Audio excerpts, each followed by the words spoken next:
Continuamos hoy nuestro estudio de este capítulo 10 de la epístola del apóstol Pablo a los Romanos. Y al concluir nuestro programa anterior estábamos considerando algunos puntos en los versículos 9 y 10. Ahora, por último, esta declaración aquí en los versículos 9 y 10 de este capítulo 10 de la epístola a los Romanos revela que el alma del cristianismo es la resurrección. No hay ningún evangelio aparte de este gran hecho de la fe. En el capítulo 4 de esta epístola, versículo 25, leímos que Pablo escribió, el cual fue entregado por nuestras transgresiones y resucitado para nuestra justificación. Y también en su primera carta a los Corintios, capítulo 15, versículos 1 al 4, dice, además os declaro, hermanos, el evangelio que os he predicado, el cual también recibisteis, en el cual también perseveráis, por el cual asimismo, si retenéis la palabra que os he predicado, sois salvos, si no creísteis en vano. Porque primeramente os he enseñado lo que asimismo recibí, que Cristo murió por nuestros pecados, conforme a las Escrituras, y que fue sepultado, y que resucitó al tercer día, conforme a las Escrituras. Continuando ahora con nuestro estudio en el capítulo 10 de la epístola a los Romanos, veamos el versículo 11. Pues la Escritura dice, todo aquel que en él creyere, no será avergonzado. El apóstol Pablo cita aquí las palabras del profeta Isaías en el capítulo 28 de su profecía, versículo 16, donde leemos, por tanto, Jehová el Señor dice así, he aquí que yo he puesto en Sión por fundamento una piedra, piedra probada, angular, preciosa, de cimiento estable. El que creyere, no se apresure. Ahora, la diferencia en nuestra traducción no se debe a que Pablo haya cambiado la cita.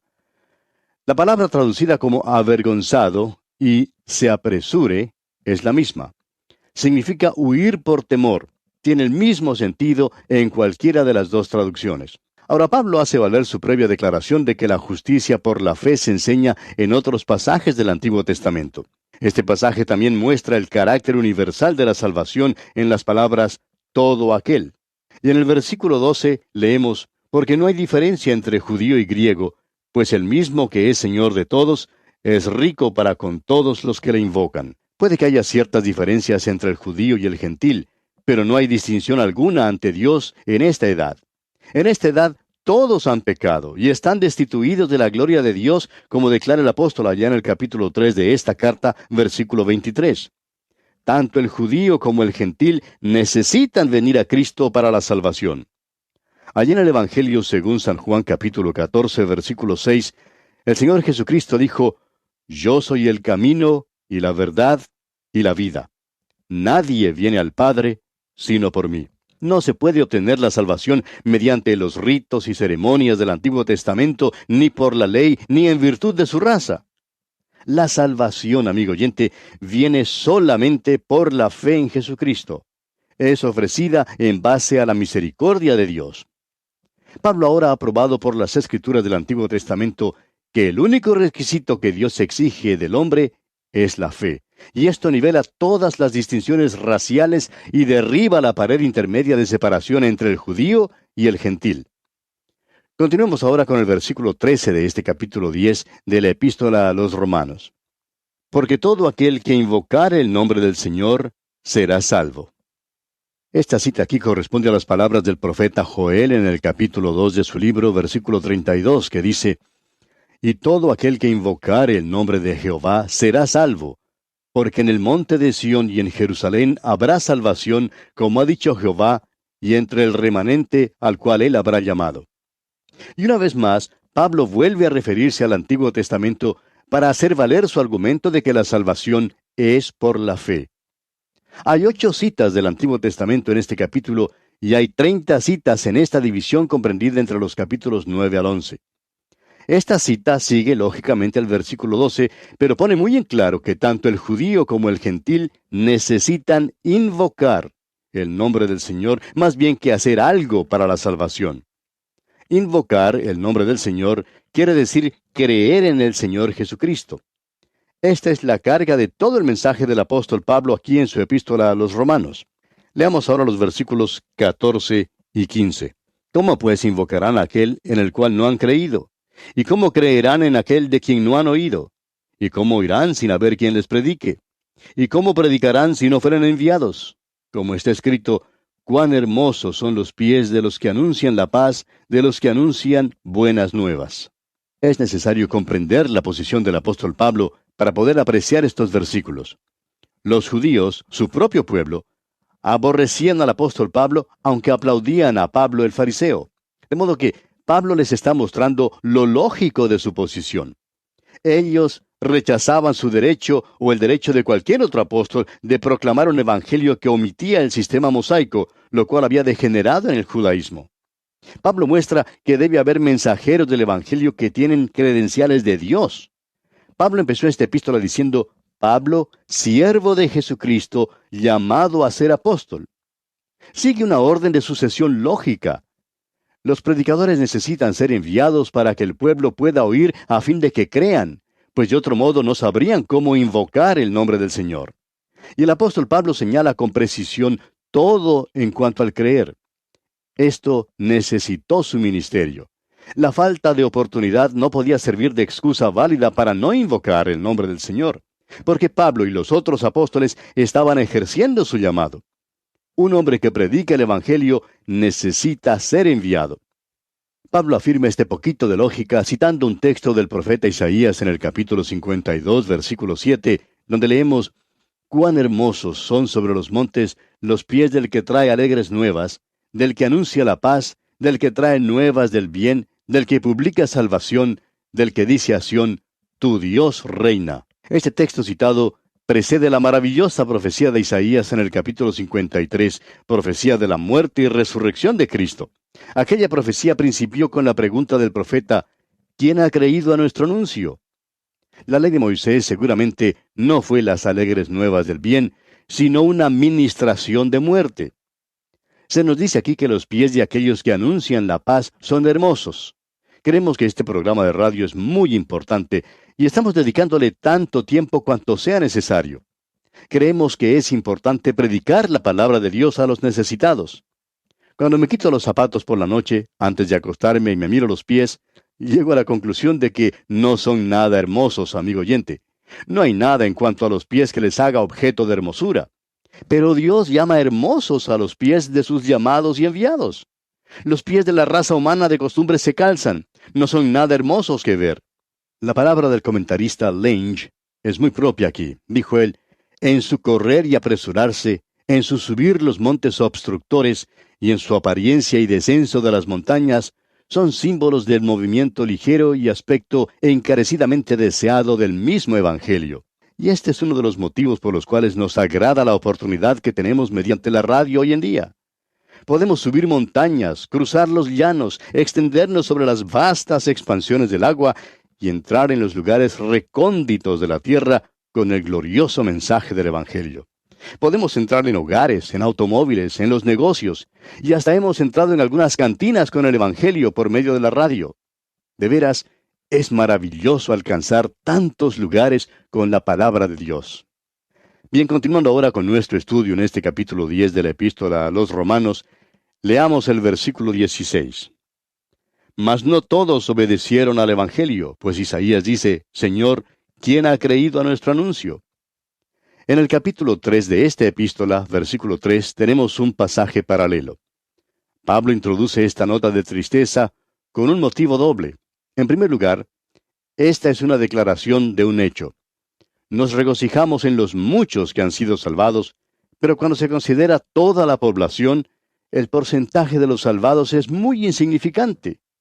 En segundo lugar, no invalida la justicia por la fe como el Evangelio de Dios. En realidad la comprobó, como la cita de Isaías lo revela. El rechazo del Evangelio no constituye ninguna excusa para no proclamarlo. No quita la responsabilidad que hay sobre nosotros de predicarlo a toda criatura. Y en el versículo 17 continúa diciendo el apóstol Pablo, así que la fe es por el oír, y el oír por la palabra de Dios. Este versículo declara el método de Dios. La fe no viene por medio de la predicación de la filosofía o la psicología o de algún sanalotodo político, sino mediante la predicación de la palabra de Dios. Y mientras usted, amigo oyente, no oiga la palabra de Dios, no se puede salvar. La fe viene por el oír, pero uno tiene que actuar sobre lo que oye.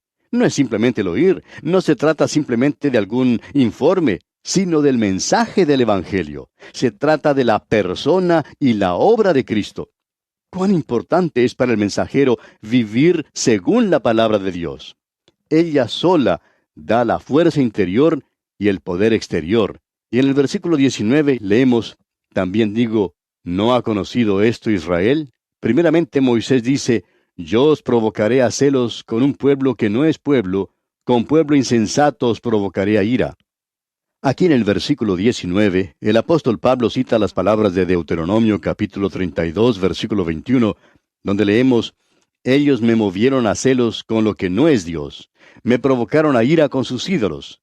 Yo también los moveré a celos con un pueblo que no es pueblo, los provocaré a ira con una nación insensata. El apóstol hace esto para mostrar que Israel no conoció el plan de la justicia por la fe. Conocieron que el Evangelio debía salir a todo el mundo y en el día de hoy Dios está tomando de entre los gentiles a un pueblo para su nombre. Y en el versículo 20 leemos, e Isaías dice resueltamente, fui hallado de los que no me buscaban, me manifesté a los que no preguntaban por mí. Aquí el apóstol Pablo está citando las palabras del profeta Isaías que se encuentran en el capítulo 65 de su profecía, versículo 1, donde Isaías dice, fui buscado por los que no preguntaban por mí. Fui hallado por los que no me buscaban. Dije a gente que no invocaba mi nombre, heme aquí, heme aquí. Aún Isaías predijo la salvación de los gentiles. Los gentiles en tinieblas hallaban a Cristo. ¿Qué excusa podría ofrecer Israel que tenía las escrituras del Antiguo Testamento? Están ciertamente sin excusa alguna. Y ahora el versículo final de este capítulo 10, versículo 21 dice, pero acerca de Israel dice, todo el día extendí mis manos a un pueblo rebelde y contradictor.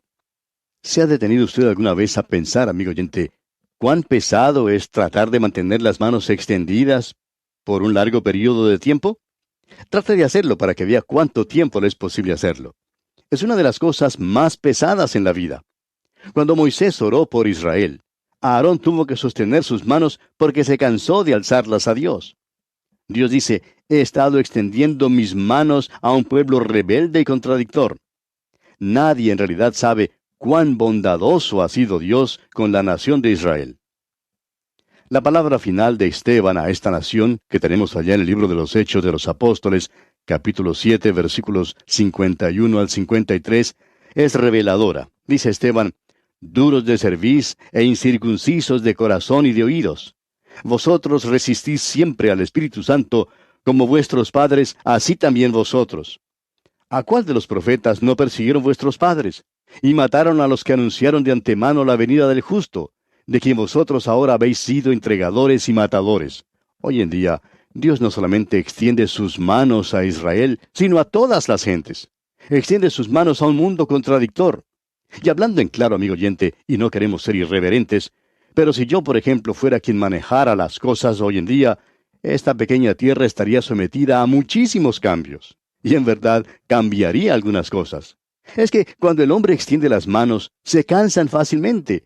Pero Dios, amigo oyente, Dios extiende sus manos todo el día. ¡Qué paciencia la de Dios! Y así, amigo oyente, concluimos nuestro estudio de este capítulo 10 de la Epístola a los Romanos. Y llegamos ahora al capítulo 11. En el capítulo 9 de esta Epístola a los Romanos, vimos los tratos pasados de Dios con Israel. En el capítulo 10 que acabamos de terminar, el tema fue los tratos presentes de Dios con Israel. Y ahora en este capítulo 11 veremos el propósito futuro de Dios para Israel. La nación rechazó a Cristo y la justicia de Dios en Cristo, lo cual les fue ofrecido por medio de la fe. Dios a su vez los ha rechazado temporalmente a ellos como nación. Ahora dos preguntas surgen naturalmente. Primero, ¿los ha rechazado Dios permanentemente como nación? ¿O tiene todavía un futuro la nación de Israel? Y en segundo lugar, ¿anula el rechazo de Israel todas las promesas del Antiguo Testamento? En el Antiguo Testamento, Dios prometió primacía a la nación de Israel. Ellos serían la cabeza en lugar de la cola.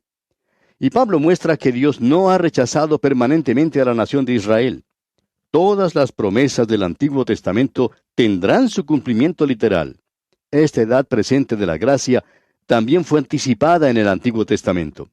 Esto debe servir de amonestación a los gentiles que disfrutan del favor en esta edad. Si Dios rechazó a la nación de Israel cuando ellos se rebelaron y se volvieron de su oferta de gracia, seguramente los gentiles no pueden esperar un tratamiento diferente. Este capítulo 11 de la Epístola a los Romanos es la respuesta de Dios a quienes no tienen un lugar futuro para Israel en su sistema de teología. Habrá una restauración futura de la nación de Israel. El rechazo de Israel por Dios no es total ni final. Comencemos pues leyendo el primer versículo de este capítulo 11 de la Epístola a los Romanos. Digo pues, ¿ha desechado Dios a su pueblo? En ninguna manera. Porque también yo soy israelita, de la descendencia de Abraham, de la tribu de Benjamín. Este versículo por sí solo es suficiente para comprobar que Dios no ha desechado a Israel como nación, aunque además hay otros muchos versículos que también verifican este hecho. ¿Ha desechado Dios a su pueblo? Pablo mismo comprueba que Dios no lo ha desechado. Él era un verdadero israelita, de raza genuina, como dice él, descendiente de Abraham y perteneciente a una tribu que no se separó de la nación. Es verdad que el propósito presente de Dios es el de tomar de entre todo el mundo a un pueblo para su nombre, pero Dios no ha desechado a Israel. Continuemos ahora leyendo los versículos 2 y 3 de este capítulo 11 de Romanos. ¿No ha desechado Dios a su pueblo, al cual desde antes conoció?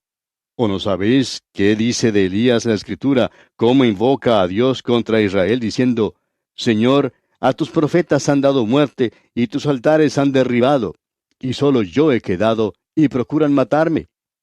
Esta cita con respecto a Elías la encontramos allá en el primer libro de los Reyes, capítulo 19. Elías creía que él era el único israelita en sus tiempos que permanecía fiel a Dios.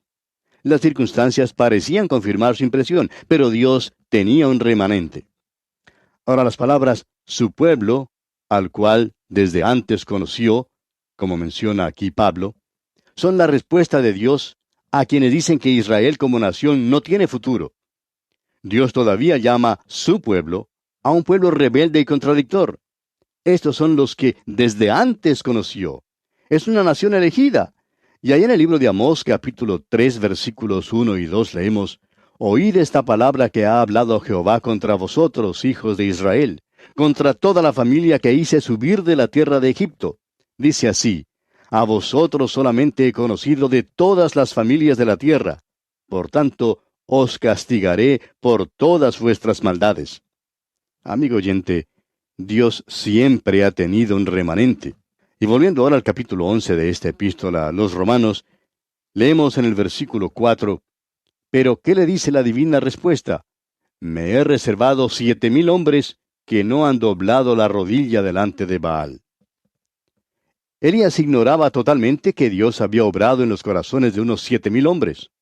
Ahora, si había 7,000 hombres cuyas rodillas no se habían doblado ante Baal, entonces creemos que habría como el doble de mujeres que tampoco se arrodillaron. Este fue un remanente algo grande en los tiempos de Acab y Jezabel, cuando Elías creía que él era el único fiel. Y continuamos leyendo en el versículo 5 de este capítulo 11 de la epístola de Pablo a los Romanos. Así también, aún en este tiempo, ha quedado un remanente escogido por gracia. El apóstol hace una aplicación de los tiempos de Elías a los suyos. Como había un remanente escogido por gracia en aquel entonces, así también había en los tiempos de Pablo.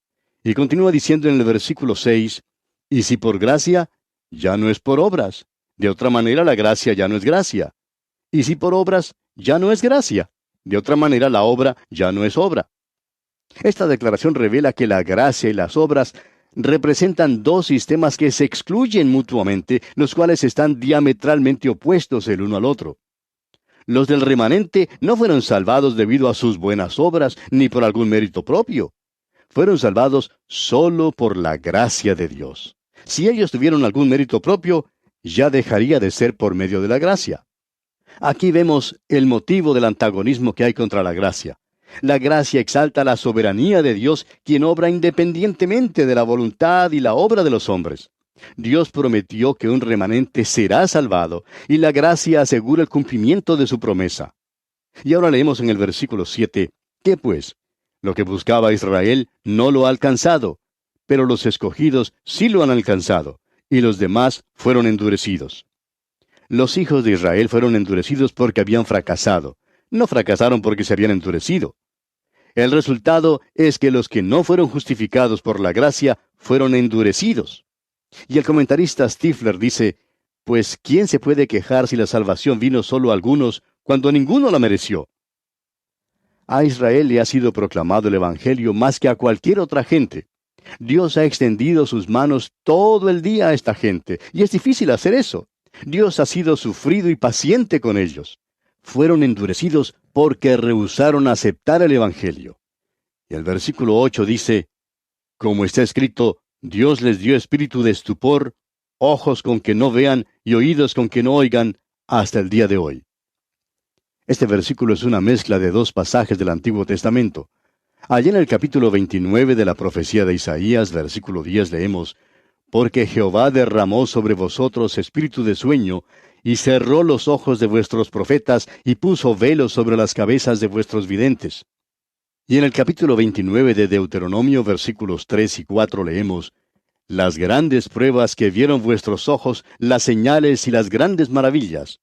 Pero hasta hoy Jehová no os ha dado corazón para entender, ni ojos para ver, ni oídos para oír. En primer lugar, esto revela cómo el Espíritu Santo usa sus propias palabras. Son tratadas como una unidad. Pablo las adapta para una nueva situación. Este es un gran axioma que era verdad en los tiempos de Moisés y también en los tiempos de Pablo. Es aplicable hoy en día a multitudes que se consideran parte del cristianismo, pero que tienen un espíritu de estupor. Y en segundo lugar, cuando un hombre rechaza la gracia de Dios, llega a ser uno de los objetos más difíciles para tratar de alcanzar con la gracia de Dios. Y bien, amigo oyente, vamos a detenernos aquí porque se nos acabó el tiempo. Será hasta nuestro próximo programa que el conocimiento del Señor llene toda su vida, es nuestra oración.